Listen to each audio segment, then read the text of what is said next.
Members, the 11th meeting of the Public Accounts Committee in this mandate. Can I advise members that the committee meeting will be recorded and broadcast throughout Parliament buildings and online. However, there could be a slight delay in moving to any private session or back into public session, so please be patient with the equipment. Can I advise that those in the public gallery who are just settling are welcome to use mobile devices as long as they're in airplane mode and all devices are muted. They can connect to the Assembly Wi-Fi and the details are available on the gallery rules. It is not permitted to take photographs or record the proceeds of this meeting. Okay, members, can I advise that we have received one apology from Cheryl Brownlee, the Deputy Chair of this committee, and then refer members to the draft minutes of the meeting of the 16th of May at page 6 to 12 of your pack. We seek agreement for the draft minutes, members? Agreed. Okay, I've signed the minutes. Okay, can I advise members that Goretti Horgan, member of the expert panel on child poverty, has confirmed her attendance on the 20th of June in respect of the child poverty inquiry, and that's appreciated. We have no chairman's business. Declaration of interest. Is there any members, any relevant declaration to declare? David Honeyford? I declare just a shareholder in a company that is a member of the Federation of Small Business. Okay, any other member? Members, I too would declare an interest as a director of a company that owns a small business. Let's just put that firmly on the record. Okay, can I refer members to a written submission from the Construction Employers Federation in relation to the inquiry on public procurement, and advise that the CEF paper covers a wide range of issues, including the composition of the procurement board, a procurement pipeline, pre-market engagement, capacity and capability, and the need for review of public procurement in Northern Ireland. Can I seek members' views of the Construction Employers Federation submission? Members, anything to add? I think, members, it's a fairly comprehensive submission, and it is appreciated by members of this committee. It has certainly informed us and is very helpful, and put on record our appreciation to the Construction Employers Federation for that submission. Okay, members? Chair, yeah. Can I seek agreement to note the paper and forward to the Northern Ireland Audit Office for inclusion as part of the evidence base to the Public Procurement Inquiry? Members agreed? Agreed. Okay. Okay, members, we will now proceed back into closed session, if members are agreed. Right. Okay. Okay, members, we're now back in open session, public session.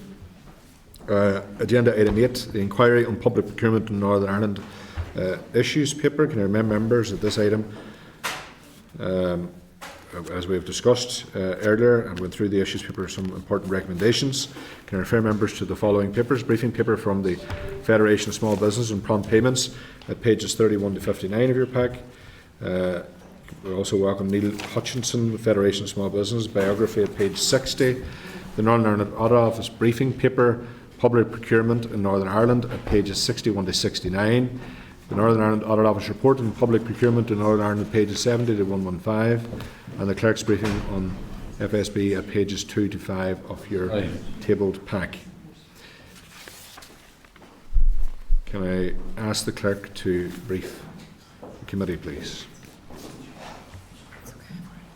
Okay, clerk's happy enough. We're getting through the agenda rightly. Okay, can I take this opportunity to welcome Mr. Neil Hutchinson, Head of Policy for the Federation of Small Business. You're very welcome. We appreciate your time and the work that you and the Federation have put into providing us with a pre-prepared summary of various concerns. If you'd want to give us a brief opening statement as to some of the areas you'd like to discuss, and then members will ask a number of questions. You're very welcome. Thank you, Chair members and committee staff. Thank you very much for facilitating our appearance today on behalf of the Federation of Small Businesses and our members. I'm just going to go through some context first as to why this issue is important, then just some brief findings that touch on the topics, and then just some recommendations at a high level. So very quickly, FSB, founded in 1974, it's our 50th year. We represent about 150,000 members in total, about 6,000 of those in NI across every sector and size of the SME community. We're all about creating conditions for small businesses to start and to thrive, and we work on a range of issues on that basis. So FSB members and SMEs in general form the bedrock of our evidence. And one issue is procurement, and this includes prompt payment. We've done quite a lot of work on this over a number of years here at a devolved and then at a reserve level at Westminster as well.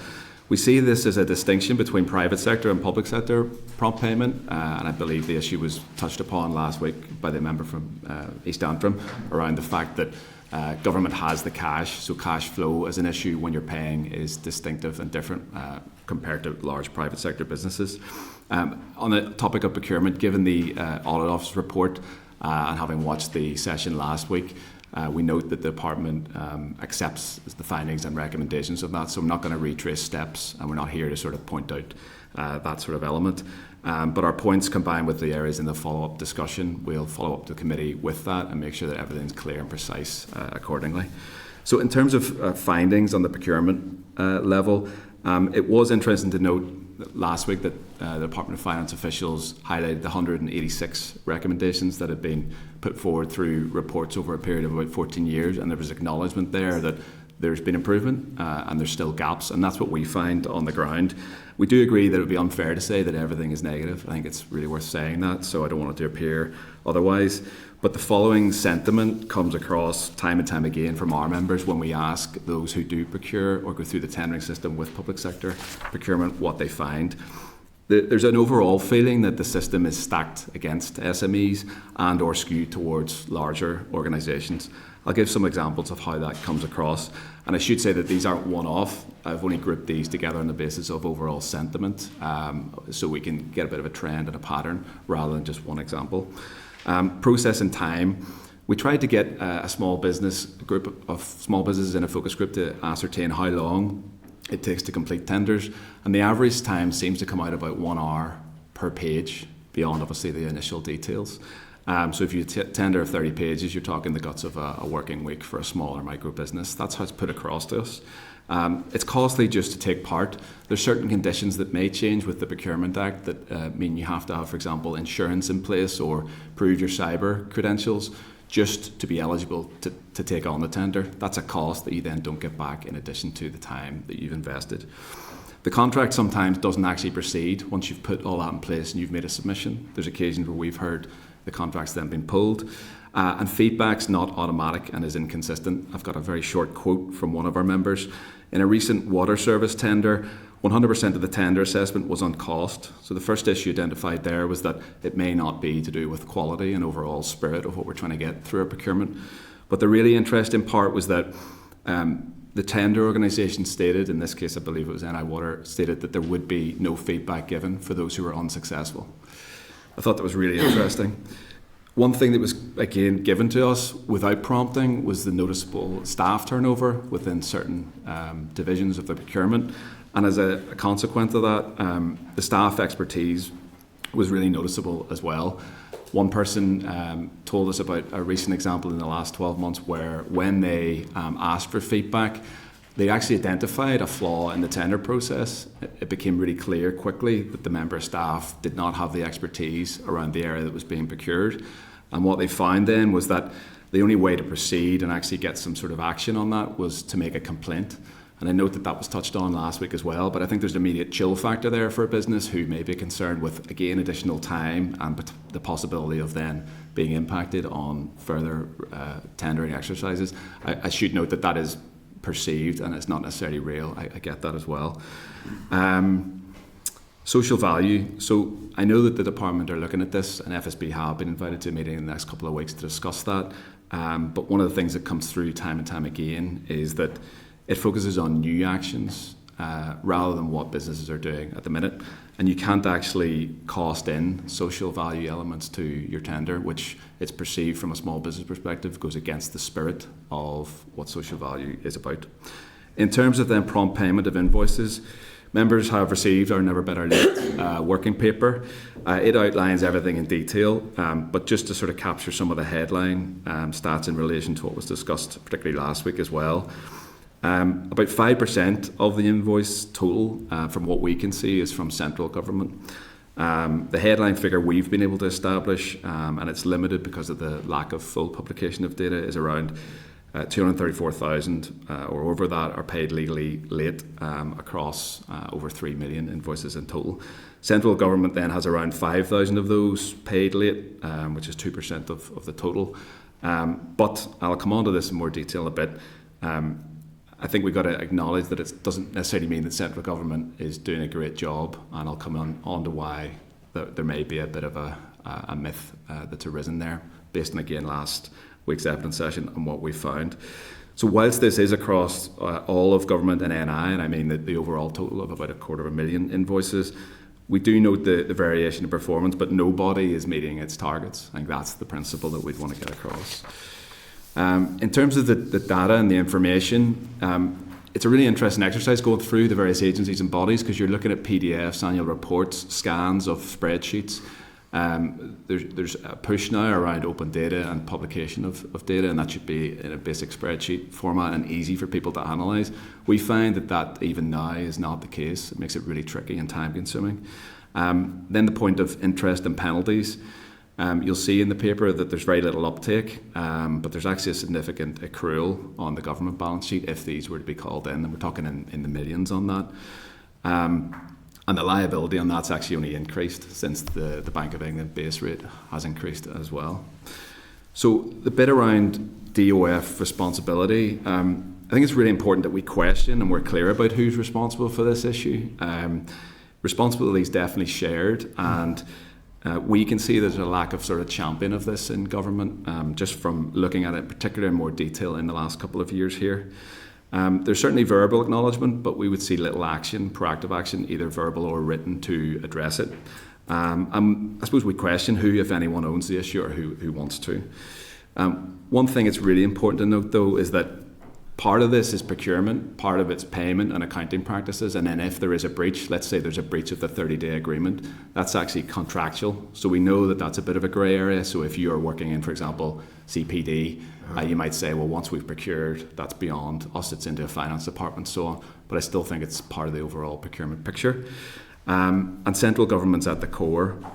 So if I take an example of Department for Communities, say, although councils aren't within the scope of your remit, Department of Communities are a sponsor department, and the reason we know this is because they will send out the circular and the guidance and the information. This is a letter from 2016 that's referenced in the paper, and they're very much able to determine what and what isn't done there. Even if it isn't hard per law, there's a soft notion there, and you can certainly tell from everything that we read.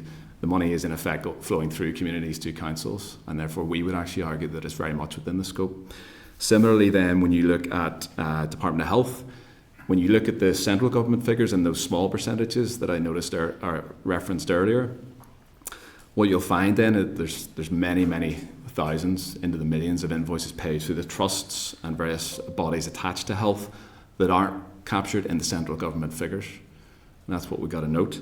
And the same with, for example, the Department of Education. The Education Authority is not included in the central government statistics. So very quickly you see that central government, per the data, is actually a really small portion of it, and they are doing well. They are the leader overall, and they've probably got access to the likes of accounting and technology. But we wouldn't want that to skew the notion that there isn't a wider issue here.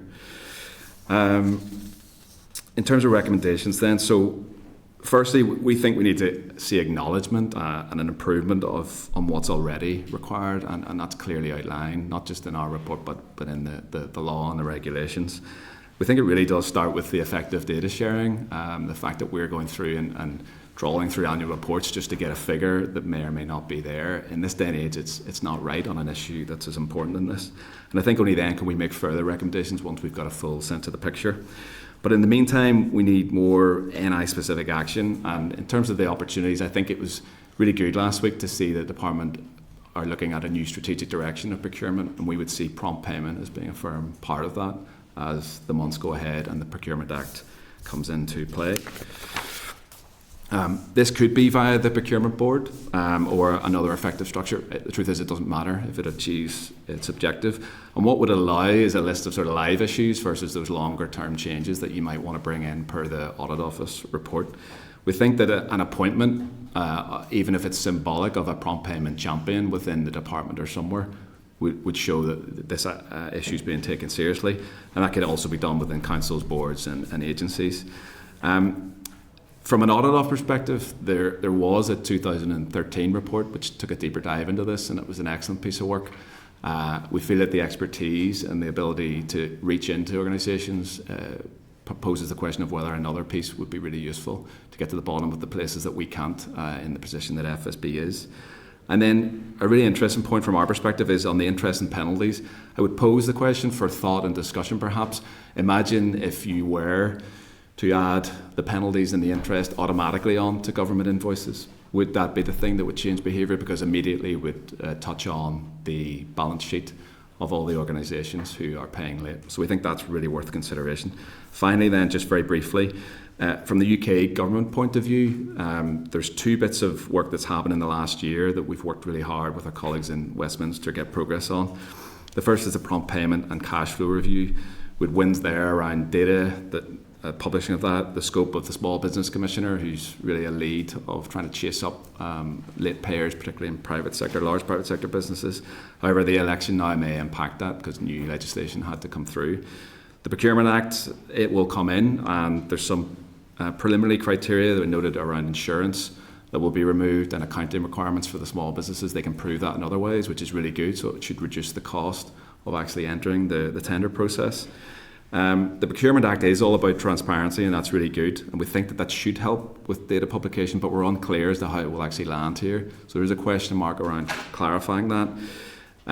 There's also some things that NI has opted out of. This was touched on last week, and when you look at the circulars, I think there's clarity required around, for example, whether the 30 days for us will apply right the way down the supply chain, which is a really key issue. It's not just at the top. KPIs per contract as well. And then new investigations, a sort of a type of ombudsman or body within DOF could also be set up like they have in England. Getting to the end now, in terms of feedback, I think it's clear that feedback, it should be easy, but it should never be not available. Per the example I gave earlier, that's without a doubt key. And then finally, the good news is that there'll be grounds for disbarment of certain contractors being eligible for contracts over 5 million if they're shown to be consistent late payers. So thank you, Chair and members, for listening. Thank you very much. It was very comprehensive, some important points. You've touched on some of the issues raised by the committee, and we appreciate that. I think it's important, first and foremost, to congratulate your organisation on 50 years. It's a significant achievement, and to be recognised as a very key supporting body for small businesses, particularly in very challenging circumstances. And I think it's also important to put firmly on the record our appreciation to all small business owners out there who are the lifeblood of our local communities. They provide masses of employment for our constituencies, and also are very significant to our local economy. So I think it's important to thank everybody out there, particularly those who have hung on through very challenging times. So congratulations to your organisation on 50 years, and our appreciation to all small business owners. There's a number of points that you've raised which members will want to pick up on, Neil, and I know you've slightly touched on the element around councils. The report by the Northern Ireland Audit Office is not relevant to councils, and the remit of this committee is to focus on what's important in that report. So I'd ask members just to be conscious of that, because we need to ensure that our evidence session is entirely relevant to the inquiry in itself. But I do get your point, and it is very well made. And there'll be other members that will touch on issues around the supply line and other supply chains and stuff like that you've mentioned. These are all things that have been raised. There's a number of things I want to raise. First of all, you had mentioned about the 234,000 invoices that were not paid within the 30 days. Have you any figures on how often legal penalties for late payments are invoked by suppliers? Yeah, so we're redoing this paper to build it out and bring it up to date. But we understand that it could be an amount of about 2,000 to 3,000, which is very, very small. I'll follow up with the exact latest figure on that, but it's extremely small, and we hear from suppliers the obvious reason. They're afraid then that will count them out in future. Okay, that was the next question I was about to ask you. The other, in relation to prompt payment data for central government, doesn't provide monetary figures. Can you provide any of those? No, I can't. That would be one of our asks. Yeah. But would you agree with us that it should be provided to improve transparency and accountability? And do you know if it's available in any other jurisdictions compared to Northern Ireland? Yeah, it is. So there's 2 points I'll make there. It's available and it's actually published by councils as well. I know it's not in the remit, but that's one area that's close. The key stat is actually around the number of invoices which are queried. Yeah. Because if there's 5,000 in the most recent year paid late, we can't tell whether that's half of them are queried, almost all of them are queried, and it's therefore a quote-unquote legitimate reason or a reasonable reason for paying late. So that'll be the one thing that you'd want to see very, very quickly across the board.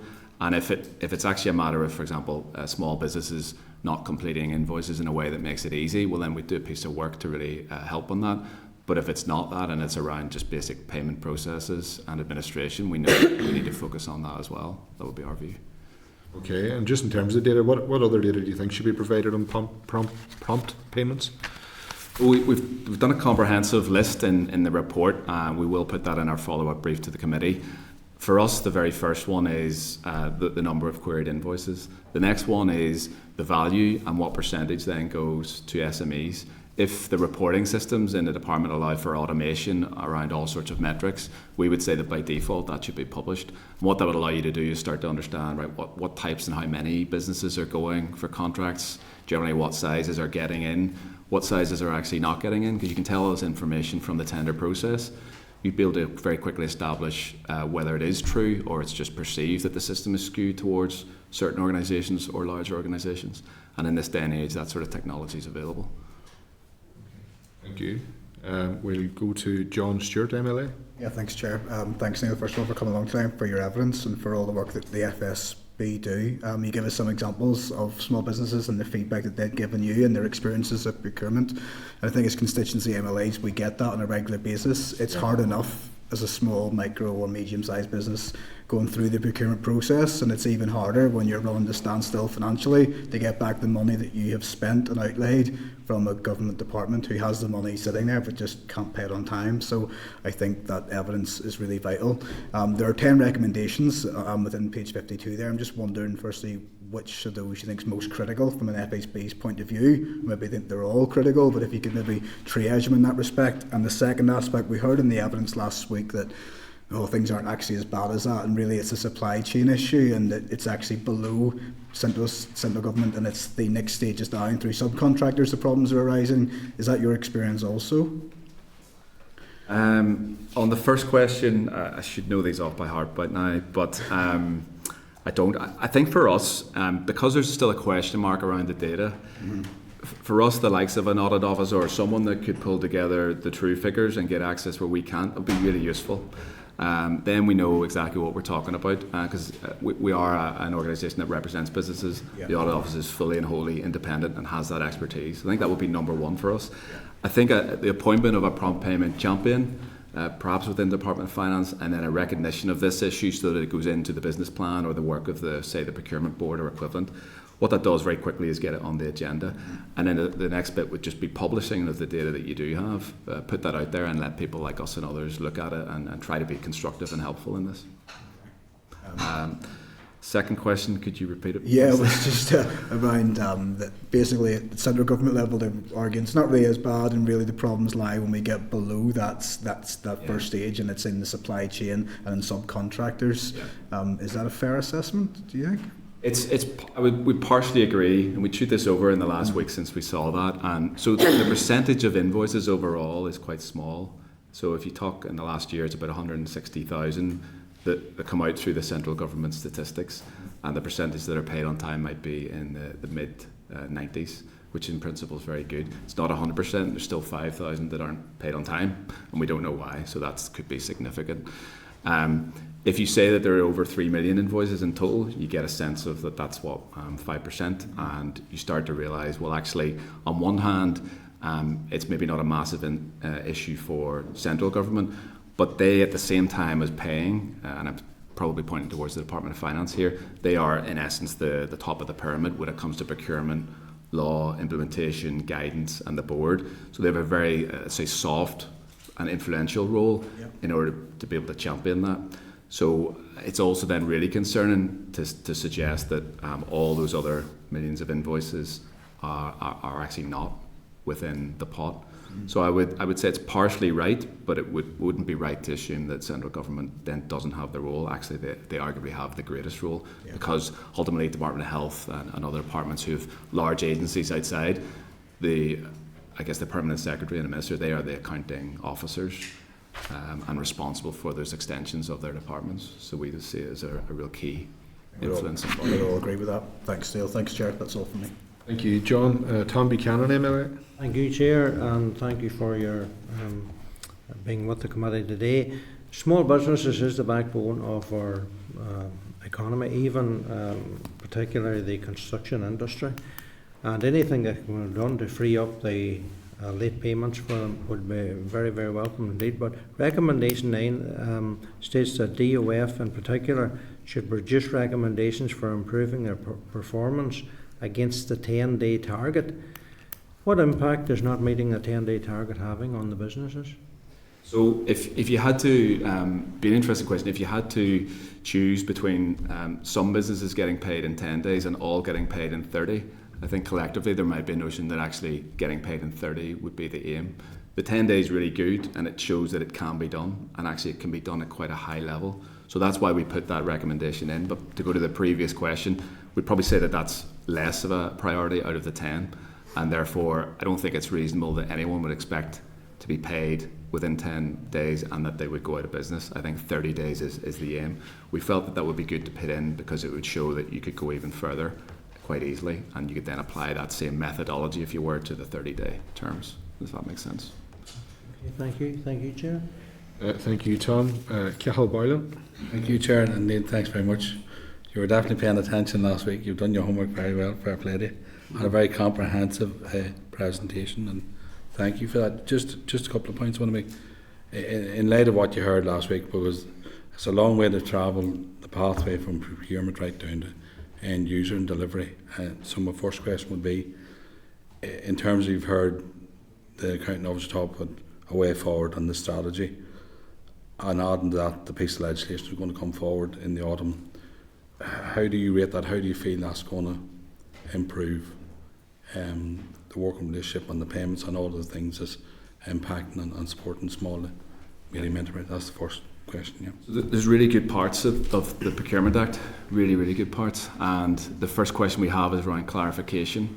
Are all the good parts around payment and making sure that KPIs are attached, of which you could make prompt payment 1 in a contract? So you have to make 3 KPIs in a contract, and one of those could be payment performance, which means it's absolutely lens on. So I think that sort of stuff's really good. We're still not entirely sure that every part of that is going to be brought across and implemented here. So that's the first question for clarification. The second would be that if you then implemented that, you couldn't go ahead with the current way in which you published the data. There's no point doing all that and then not showing people the stuff that, 1, you should be doing now, and then 2, that the new Procurement Act brings in. So I think providing those 2 things go alongside, we would see cause for a really healthy improvement in things. And just another question, if I may, Chair. See here, one of the recommendations, the Department of Finance should introduce the UK's government administrative target of paying 90% of undisputed and valid invoices from SMEs within 5 days. How realistic is that? Well, it's happening in some cases, and again, to go back to the previous questions, if we had to choose, I think 30 days is fair, but technology and the ability to align purchase order numbers is really good now, so it comes in and it goes out almost automatic, and so where you can do that, I think it's really important. One reason it's quite good if that happens is if you're the prime contractor and you could pay within 5 days, remember there could be a chain of 5 to 10 businesses down the line. So that maybe speeds up the time in which they actually get paid. So that's why we put it in. But again, the principle is not to say that we need 5 days, if that makes sense. Thank you. Thanks, Chair. Thank you very much, Cathal. Thank you, Neil. Colin Gildernew, am I right? Thank you, Chair. And thank you, Neil, for the presentation. And I suppose I come at this generally from the point of view of not only fairness for small, and I come from a background of quite small and medium business myself.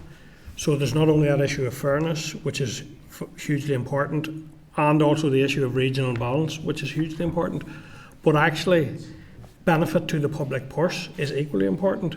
And because many of our small and medium enterprises see themselves as shut out or are shut out, you don't get that value. And some of these businesses are the most innovative and the most agile companies, and in some ways the smaller they are, the more of both those things they can be.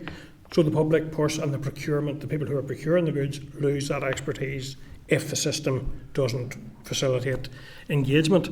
So what would the FSB see as the main barriers for a small business in relation to procurement? Apart from the prompt payment, I understand that's a barrier in itself, but aside from that, what else are the main barriers? So I think to go back to the issues I mentioned earlier would probably be they're the main symptoms of what's occurring in the system. So therefore, if you do go upstream a little bit around the barriers, it's probably part to do with the turnover staff, the expertise, the ability to assure, various things like value for money, that your procurement is done to a level of audit requirement and you're doing things right. We get the balance and the tension there, so you can't necessarily speed through tenders. On the small business side, I think an acknowledgement that different contracts, different size of business, different businesses that have and haven't procured before are going to approach things very, very differently. With the advancement of technology, we would see this only getting net better, and the ability, for example, to load a profile and take out a lot of the sort of the work that you maybe had done previously, build that into the system would ease those symptoms.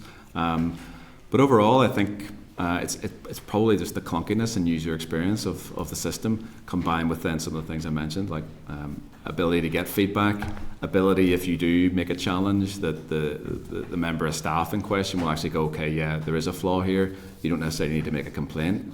They can use their initiative to sort of resolve or triage a problem. Okay, happy.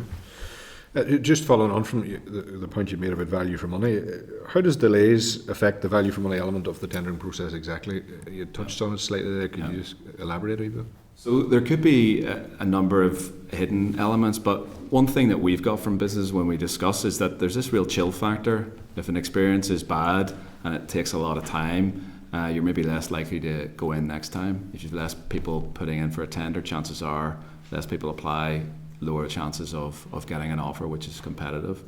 There's also then I think the reputational and I guess perceived notion that you've heard both or you've seen I guess in the report discussion last week and the notion out there.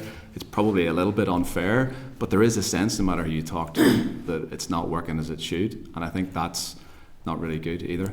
I couldn't go beyond that to say specifically how it would affect it. I think that's an accurate enough reflection of what we're hearing anyway on the ground, so we appreciate that. And just a further question before we move on to other members. The submission, which is very comprehensive and very much appreciated, mentions late payments across the UK being responsible for 23% of insolvencies. Have you any figures relevant in Northern Ireland? In our new version, we do. There's since been a piece of work that we've done with audit specialists in order to dig into the figures more. I don't have it here today, but in our new version we will. So I'll make sure that that's sent to the committee. It'd be helpful if you could share that, yeah, it'd be very much appreciated. And just a further point before we move on. Has the FSB attempted to engage with these public bodies about the problems that you're hearing about from your members? And what we what's have the response been like? not within scope, but given there was an election last year, we met with parties and councils, and there's good commitment in manifestos and so on around this issue. We've met in the scope of other work that we do with arm's length bodies or agencies, and we always make sure that this is on the agenda. And we have then met with central government leads as well, and that's why I'm able to point, I guess, hopefully fairly, to the notion that there hasn't maybe been the action that we would have hoped since we released this paper just over 2 years ago. Okay, that's very helpful. And just when you're another interesting suggestion you made under recommendations was around the scorecards. You said a suggestion for information that could be included on scorecards associated with prompt payments. What purposes would such scorecards serve? Well, what we've produced here is the first of its kind, we believe, and as a result of that, it's the sort of prompt payment and government league tables are now going to happen in England as well. So I think if this was published, we wouldn't have needed to draw it all together. But for us, it's quite clear, the more it's out there, the more, one, you're actually thinking about the issue, and just through thinking about it, you might then treat it as more a priority. And then two, obviously, there could be a sort of a sense of competitiveness or ways in which someone would say, well, look, I don't want to be bottom. What can we do about this? It's not a bad suggestion, yeah. Okay. Diane Forsyth, MLA. Thank you very much, and thanks, Neil, for being here.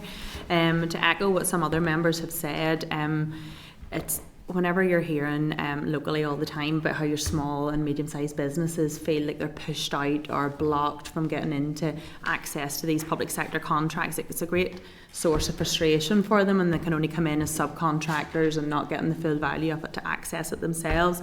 So they obviously feel significant barriers, but we've got this new legislation coming through, and we talked about it last week, how it's going to come with a new e-tender system. And I would be very keen to make sure that in local areas like Southdown that I represent, that there's huge engagement in our rural communities as well as our towns and city, to make sure that these businesses are understanding what's coming out. And I just wondered, do you feel that there's sufficient engagement with the SMEs about what this is going to look like under the new legislation and what the new e-tender system will be? So to answer that very clearly, no. Okay. But I think we've got a really good opportunity. It's not too late. So imagine the system is in full development. We've got a really good example of where actually the Home Office engaged with FSB when bringing in their new skills-based immigration system. And I don't want to exaggerate here, but over a period of 6 to 9 months, we were in virtual rooms looking at the system, looking at user journey experiences, doing focus groups with businesses, everything you could do to maximise the usefulness of the system in advance. And all that does, it might not be perfect, but what it does do is minimise the chances that a system isn't fit for purpose. So what we'd like to see is something similar. Engage with us through the summer and make sure that whatever comes in, one, we can improve it if there's still time, and two, we can do various workshops and get information out which helps businesses. That would be great, because again, last week in the evidence they talked about talking to the existing suppliers about what it's going to look like when it changed, but they weren't talking about how they would explain or engage with those that aren't accessing it to make it more user friendly. So that would be really useful. I think that would be a good recommendation. And just following on from last week's session, I submitted a question to the Finance Minister, just because the Department of Finance obviously runs the shared service system for payments across the whole of the civil service, just to get just a little bit of clarity around the prompt payments. So as you say, I've got the details over the past 3 years for payments made within 30 days, but I think it's an important point to note that central government target is to make these payments in 10 days. So the fact that over the past 3 years there's over 15,000 not made within 30 is actually really, really poor. But my question, just to follow on from that, it's not just about the prompt payment.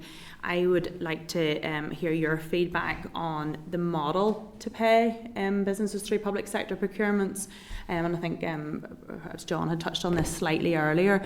Whenever the design and the policy of public sector procurement, it quite often seems to be the provider is out a lot of money, perhaps for a quarter, tens and hundreds of thousands of pounds before they get anything back. So do you feel that's a significant barrier for smaller businesses to take on that contract, to be so far out of pocket to get it back, coupled with the fact that then some of them aren't getting paid another 30 days beyond that? I think, is that something that we should be looking at reflecting in the early policies?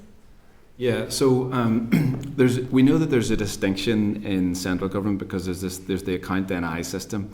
Now that has the advantage of being really speedy, and that doesn't feed its way out to necessarily all of the other agencies and bodies. So I think where you would be able to push ahead in the likes of Accounting Eye in the very centre of government, you should be trying to do that, not only because you can, but it shows others what's possible, and it may be that other agencies could then become a part of Accounting Eye. I'm conscious that it's really easy to complain and really easy to come up with things that are that would be sort of utopian almost sounding, and I think we don't expect this overnight. So hopefully I've been reasonable in how I've come across about what we do expect that can be done with very little or no funding.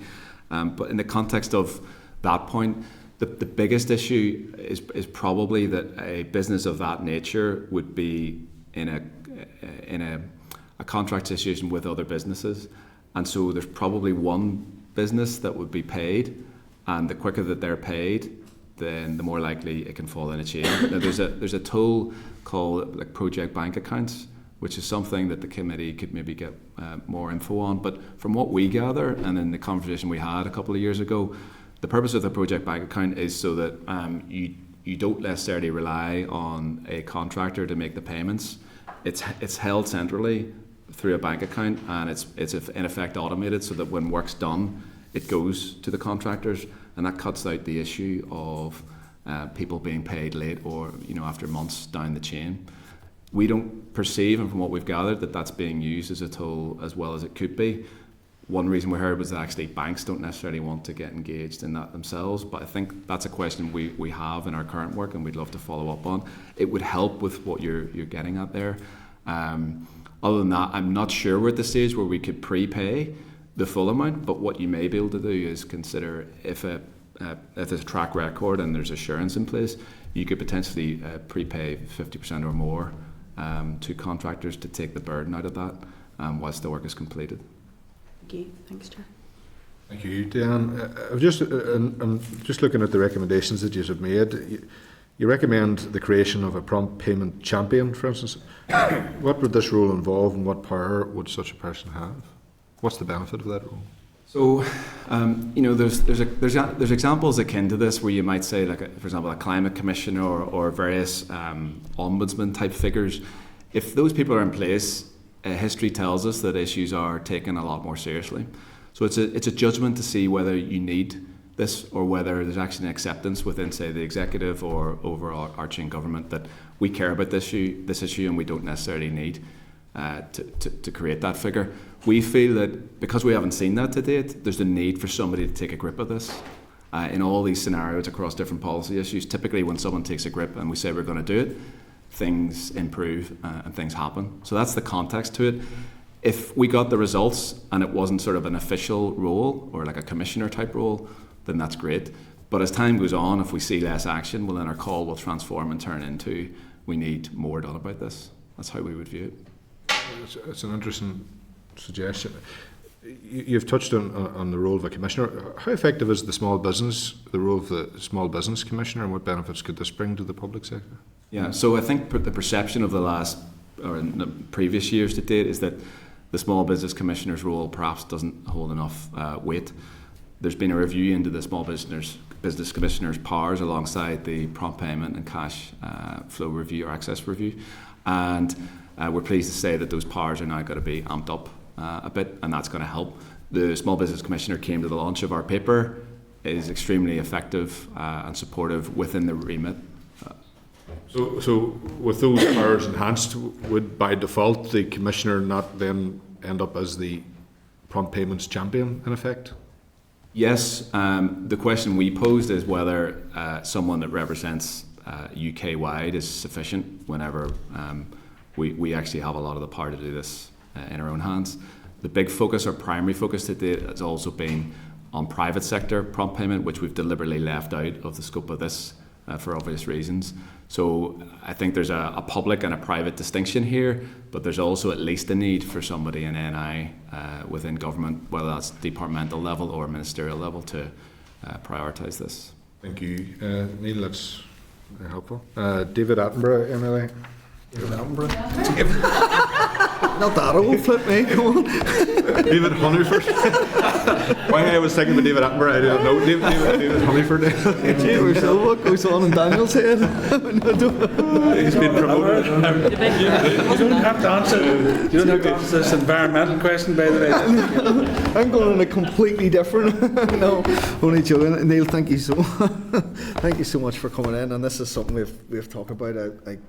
I've been there and with the small business, and there's a couple of things I want to tease out. But is there any specific aspects of the report on procurement that that we're sitting in front of us that the FSB would like to raise within the context? So leaving aside just the prompt payment bit just for a second, but I know it's part of it. But is there anything within the context that you would like to raise generally within this inquiry?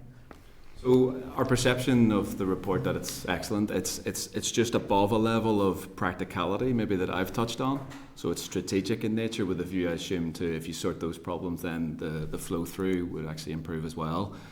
Really like the notion of data in there as being a first and foremost way in which you actually publish it, so that you understand what you're talking about. But no, the only bit that if we were to ask what might have been included would have been probably something around the prompt payment element of procurement. But no, I think it's very comprehensive, and we fully agree with it. Yeah, I think the bit, and the stuff that will come through is excellent, and there is that high level part of it. But it is procurement is part of, or sorry, payment is part of procurement. It's whenever you buy something, you pay for it. And but the bit that, and I'd love to tease this out just slightly, in Northern Ireland it's a micro business, small business environment. So it's the small business isn't the business that necessarily wins the tender, but they're the subcontractor of the person that wins the tender, and then there's below that again. So whoever wins here, the bigger companies, and I've had people in my office been there, where the company that wins the tender, I don't want to name companies, but the company that wins the tender gets paid in 30 days, but the subcontractor that works for them and actually delivers the work gets paid in 120 days. And they cash flow that business to allow it to win the tender. They run for a bit, they flip the company, and the guy at the bottom who does the work gets nothing. Is there any mechanism that can be done to protect that person, the actual delivery end, within the procurement process? Have you any thoughts on that? Just yeah. Obviously, completely agree. It goes without saying, unacceptable. So right now, that shouldn't be happening. The project bank account function that I noted, that's designed to stop it, so that everybody gets paid on 30 days for work that's done along the chain. And what's done is that it's segmented up top, so that you don't rely on that private sector or larger contractor typically flowing down the chain. That's the objective of that, so it's clearly not implemented. Sorry, just to bottom it out first, if that's okay. Yeah. The Procurement Act, the bit that I referenced earlier, means that the 30-day payment should flow contractually, legally, right across and right through the supply chain. So come October, if we're doing what we should be, that should be in place here as well, and therefore it should prevent. And that would then be, in effect, a breach of contract. And with the disbarment thing or element that I referenced, contracts over 5 million, then you would have grounds to disbar that prime contractor if they were seen to be not paying on time in future contracts. So that very clearly should have an impact. Right. Okay. So two parts. That the disbarment part of that, you named a couple of times during your evidence fear of the small business. So it's that disbarment only happens if somebody reports that, and if there's a fear, if a small contractor's out effectively, if it's 90 days, 60 days, 90 days, that's 3 months, 4 months of work and labour and cost that is on. So the fear that you don't then get more work or is massive. So will that report, is disbarment is, great, absolutely great, but will that actually come to the point of being able to dispar as part of the procurement? If from what we read, if it's implemented correctly, then it should. Now, the project bank account, you could actually say, is actually a better idea, because then it's taken out of the hands of the contractor. It's actually that would be the procurer, in effect, who could signal payment goes. And so therefore, it makes it objective and not about relationships or lifting the phone to someone that's above you in the chain. So that would be an ideal model. But you would think in practice that if you get one contract and then it's proven through the period, say it's a 3-year contract to deliver a construction or a contract or a building, and you're in a situation where you're self-reporting and it comes out that it's been 60, 90 or 120 days around payment, that should be fed in through the contract reporting mechanism objectively, not about and therefore if that isn't within 30 days, well then that's a black mark against that contractor, and that should be lodged on a system, which means when a further contract goes ahead, that person can't apply. That's our understanding in an ideal world. Yeah. So what? Just to understand totally what that project bank. So what you're saying is that as part of the procurement process, that when a tender is won, that how would that in practice work? So where does the department? So say it's Department of Communities or Department of Economy or wherever is paying. How does that practically a project account? How would that actually work in practice? So this is where it's beyond my remit. I think an ability to talk about it in a way. I think the best thing would be to get the lead again from the department to explain exactly how it should work in practice and what is working, because I wouldn't be able to do it justice. But if that's useful. Okay, thank you. Just to touch on another point from one of the recommendations that was made, you asked for statutory compensation and interest to be automatically added to late payments. But what about cases where, for instance, an invoice or the quality of service is being disputed? Yeah, so we make a distinction between those that are queried or disputed and those that are paid late from an administrative point of view. So the reason we first ask for the thing that needs to improve almost first is the publication of which numbers are queried and which aren't. And then what we would do is focus on saying, okay, there's a case for actually departments and agencies to automatically themselves self-police and go, okay, we're late here, there was no good reason for it, we're going to add on the fee of up to £100, the 8%, and then the Bank of England base rate. And that way, what that does, that de-risks it completely for the SME or the micro business, because they are given what they're owed, and actually it's self-accountability, which is the way it ideally should be. You touched on that earlier, just remind, sorry, apologies. Okay, members, any other questions? At this stage, no. Is there anything further you'd like to add?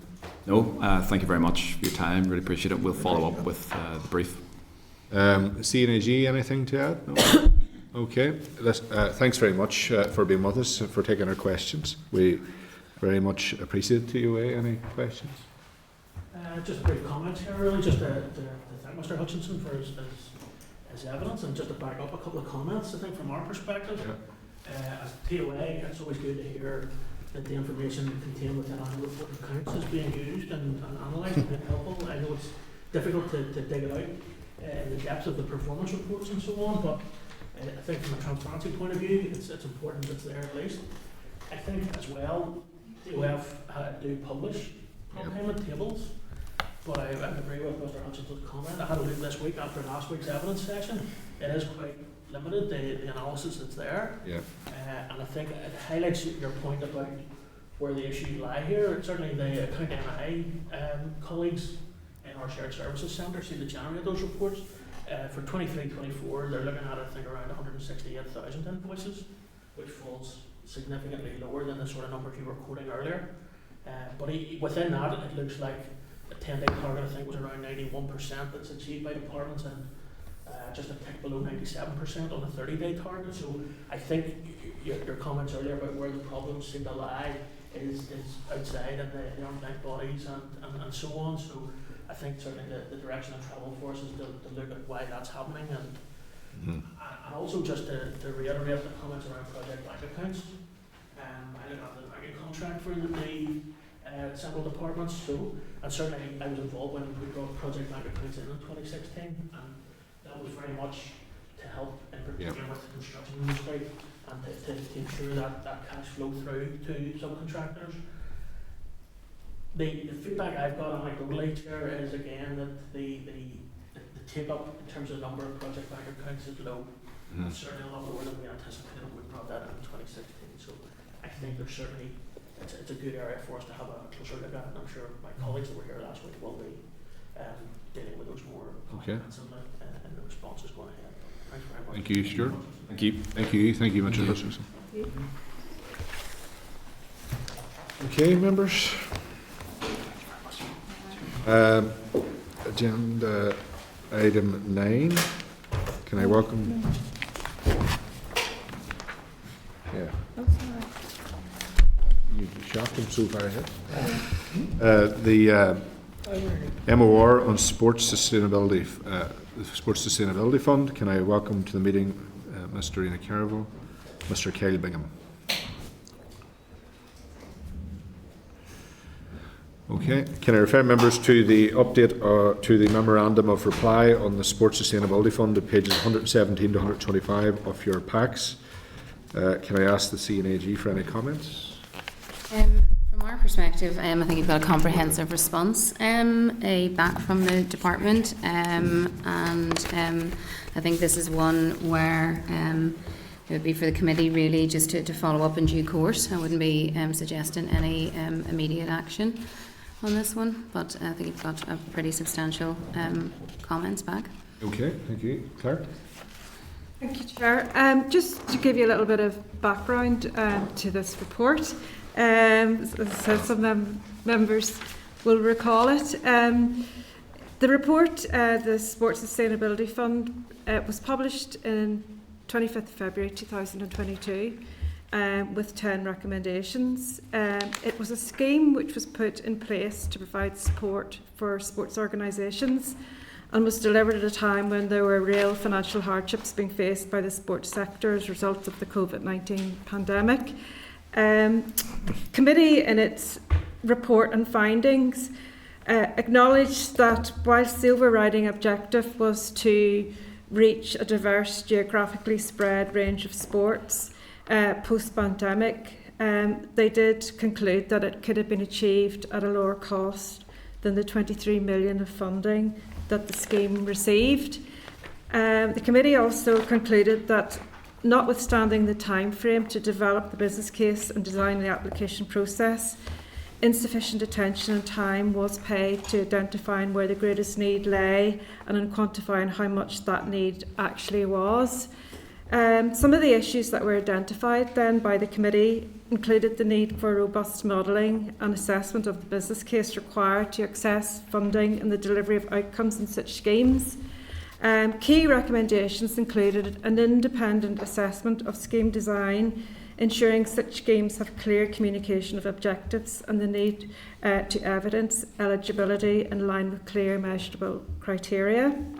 So the MOR, which you have in front of you, the department makes a point that the scheme was delivered at pace during COVID when the usual timeframes were not available for the design and delivery of the scheme. You'll note then that all 10 recommendations were accepted and 2 have been partially implemented.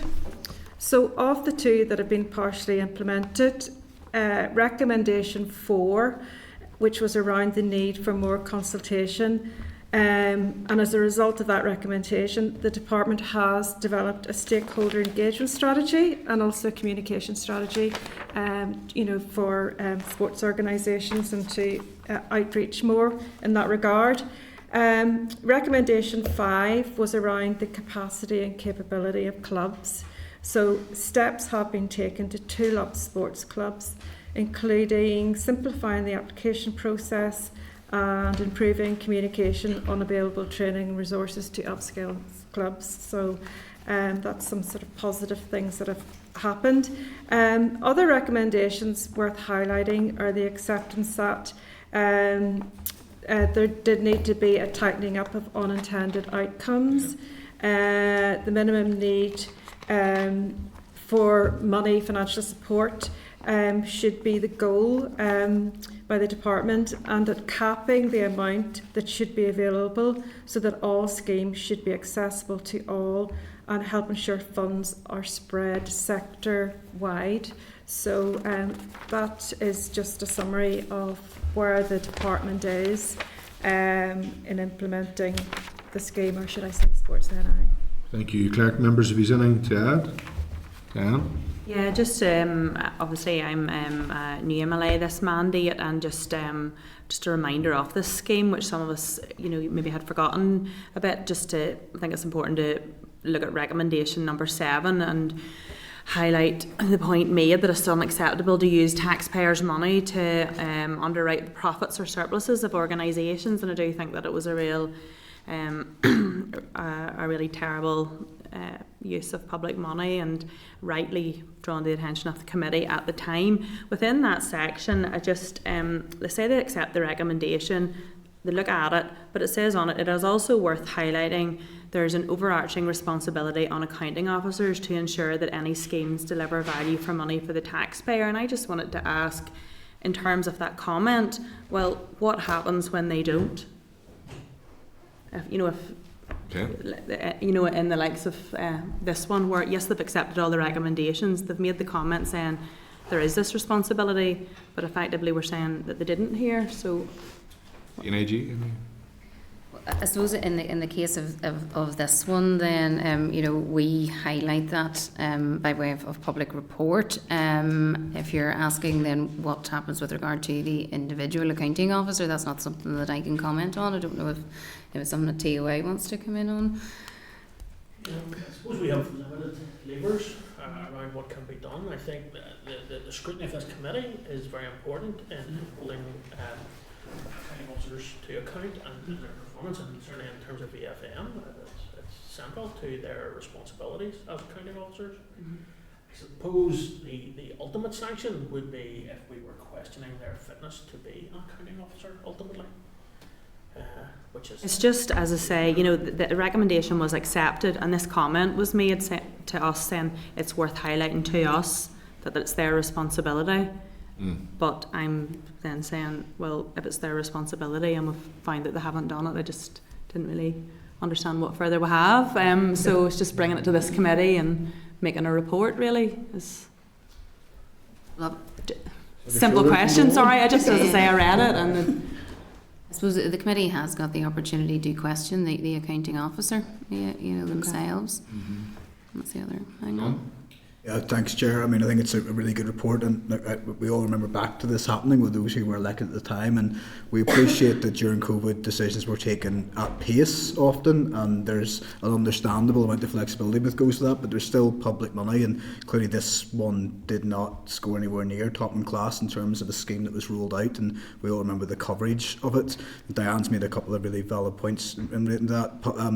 But just going forward on any of these grants as well, particularly when it comes to sports clubs, I think recommendation 5 is quite pertinent as well about the ability and capacity of sports clubs. And what we saw from this one was that those that almost didn't need the money were the ones who availed. Those who were strongest and most able to survive were the ones who did well, and those that probably needed it the most and didn't have the cash assets and reserves were the ones who were unable to avail, often because they're run by 1 or 2 people who are stretched as volunteers, and the other organisations that were able to employ people who would be able to avail of these grants. And whether that's this one particularly we're looking at, Chair, or any of these grants going forward, I think the ability for Sport and other funders to be able to assist those that need it most is one of the critical aspects. It would be interesting to see just how that recommendation is. I know they've given a response, but how that works out going forward. Okay. Any other comments, members? Okay, happy enough. Okay, members can seek agreement to refer this MOR to the Committee for Communities and to ask for an update in 12 months' time. Okay, thank you. Agenda item 9, draft forward work programme. Refer members to the draft forward work programme in the pack, pages 127 to 129. And ask the clerk to brief the committee.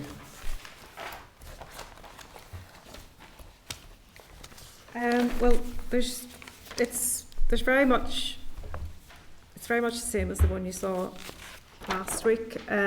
Just to highlight, the witnesses for the evidence session on child poverty have all come back and confirmed, and also confirmed as well are the session on the 6th of June and the 13th of June on follow-up to those MORs on planning, and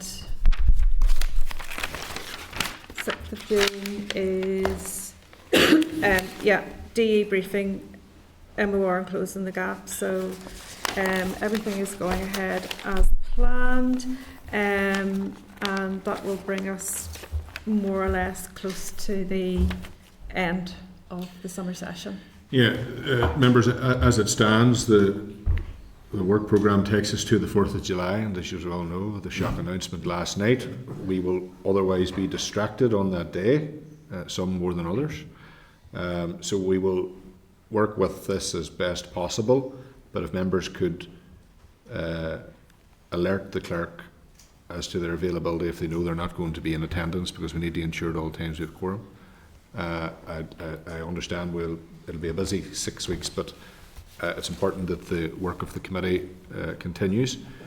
So if there is anyone that is unavailable, if they'd let us know in advance so we can ensure we have adequate numbers to proceed with the business as intended, it would be appreciated. And I'm also conscious that some may be candidates in the forthcoming election, so they'll be very busy.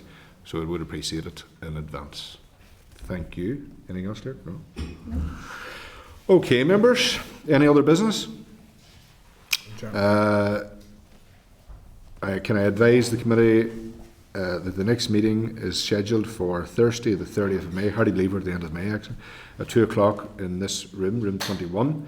And can I thank the Audit Office for their continued work and support and efforts, also the TOA for being with us again this week, and to the committee clerk and staff for their continued support and hard work, and to you members for your patience. The meeting is now adjourned. Committee Room 21. Sound.